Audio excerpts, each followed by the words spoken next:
அதிலிருந்து கேஸ் வெளியேறிய காட்சிகள் வெளியாகி இருக்கின்றன.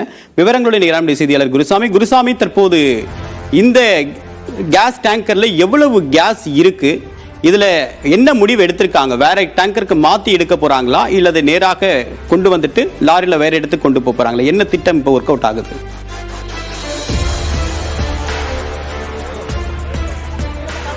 தேவபிரியன், இன்று காலை 3 மணி அளவில் இந்த விபத்தானது ஏற்பட்டிருக்கிறது. விபத்து ஏற்பட்ட உடன் அதிலிருந்து வாயுவானது வெளியேறுகிறது. அந்த வெளியேறிய காட்சிகள் தற்பொழுது வெளியாகி இருக்கிறது.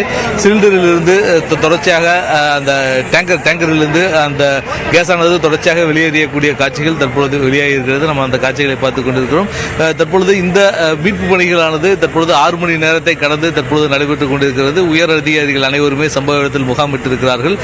தற்பொழுது இந்த சிலிண்டரை, இந்த டேங்கரை அகற்றக்கூடிய பணியை தற்போது அதிகாரிகள் மேற்கொண்டிருக்கிறார்கள். மொத்தம் 3 திட்டங்கள் அதிகாரிகள் வசம் இருக்கிறது. அதில் ஒரு திட்டம் தற்பொழுது இங்கே கவிழ்ந்திருக்கக்கூடிய இந்த டேங்கரை நிமிர்த்தி மீண்டும் இந்த டேங்கரை நேரடியாக அப்படியே பீளமேடு பகுதியில் இருக்கக்கூடிய பாரத் கேஸ் நிறுவனத்தினுடைய பிளான்ட்டுக்கு கொண்டு செல்வது என்ற ஒரு திட்டம் இருக்கிறது. அந்த முதல் திட்டத்தை செயல்படுத்துவதற்கான பணிகள் தற்பொழுது நடைபெற்றுக் கொண்டிருக்கிறது. கவிழ்ந்து கிடக்கக்கூடிய இந்த டேங்கர் லாரியை தூக்கி நிறுத்துவதற்காக தற்பொழுது 3 கிரேன்கள் கொண்டு வரப்பட்டிருக்கிறது.